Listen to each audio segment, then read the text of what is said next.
how can we strike the balance between embedding ethical values and allowing for digital innovation? And there we have now Mireille and Jelle to answer this question. Hello, everyone.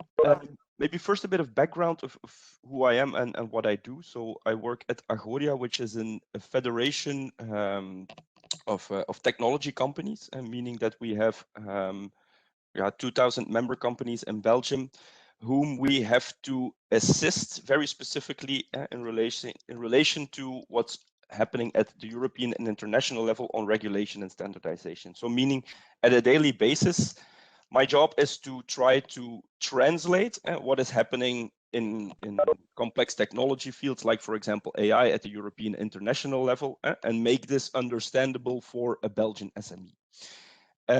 That as the background, because I will use some examples very specifically relating to everything that's happened on AI, because that for me is a very tangible file where we try to strike a balance between, let's say, these ethical values and innovation.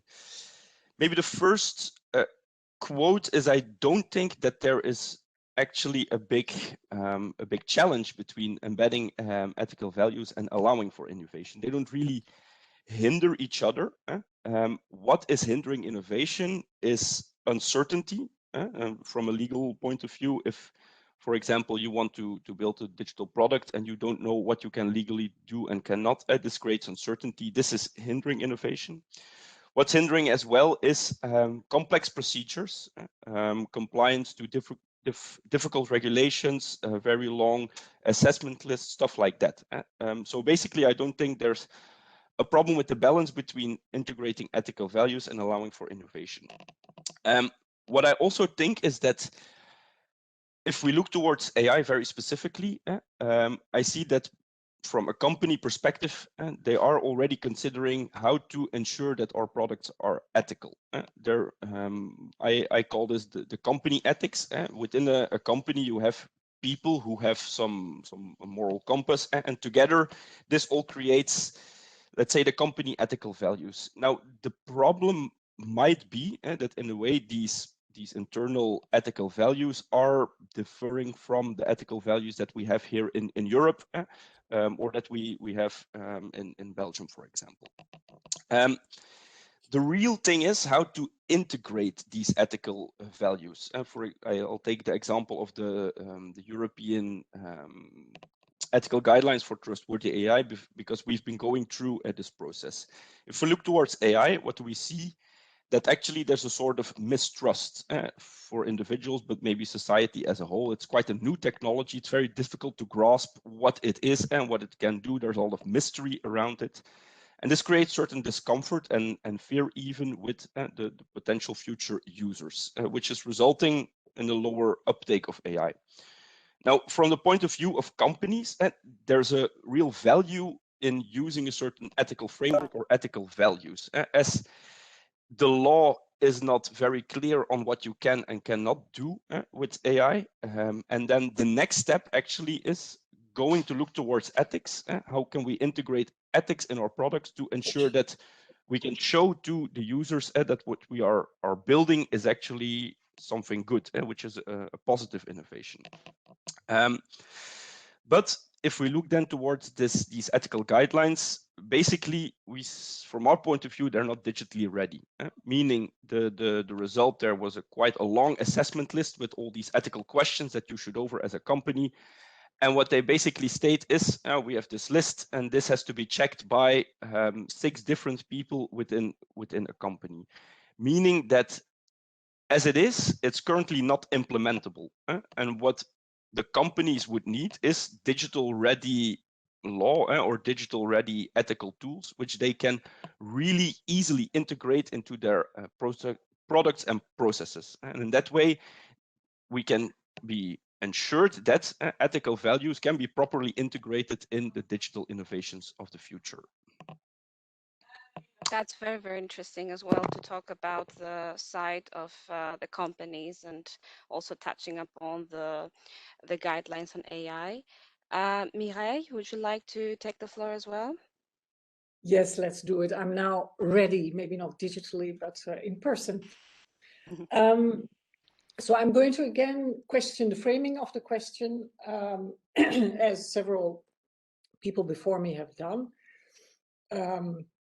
I think that presenting this as a trade-off between innovation on the one hand and ethical values on the other hand is problematic, because for me the question with innovation is it good innovation or is it not good innovation?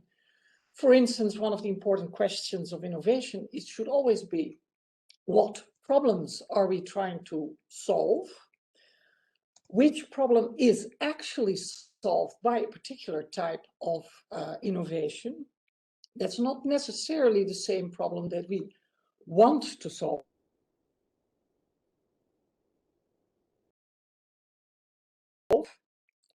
When we already have a solution. And I think it would be very good with this type of digital innovation to ask three questions. So what problem is actually solved by creating digital ready law? Which problems are not being solved? And what problems are brought about? And let me briefly move into that. Is the type of problem that we want to solve one of speed? Think of all sorts of backlog with preparing legislation. From a European perspective, is it about trying to see how member states are implementing, for instance, directives? To make a quick comparison, is it about reducing complexity? Then the second question, is this particular solution, digital ready law, a solution to that problem, or is that problem not solved? Or is there even an extra problem coming up? So if you prepare digital ready law, then one of the things that will happen is that people are going to build analytics on that law, because you're basically allowing them to consider law as data, and that has all sorts of implications. And I think the implications here are, and I'm going to the second part of the trade-off, are not so much in the first place ethical, but they're about politics and rule of law. The issue with ethics, especially when we're talking about law itself, is that somewhere in the 18th century in Europe, we decided that we do not want to depend for the structure of our society on the ethical inclinations of whoever holds power. And I think that's very important to remember. And this is connected to the idea that the law that we make in a democracy together, that it's not perfect, and that this might be a problem that can be solved by this sort of legislation. And the reason why it's not perfect is because it needs interpretation. But the need for interpretation is exactly what gives us the rule of law. So the rule of law means that the entity that develops the law, so it's the legislature, is not and should not be the same as the entity that decides on the interpretation, because that's the court. And that's one of the most important parts of the checks and balances of the rule of law.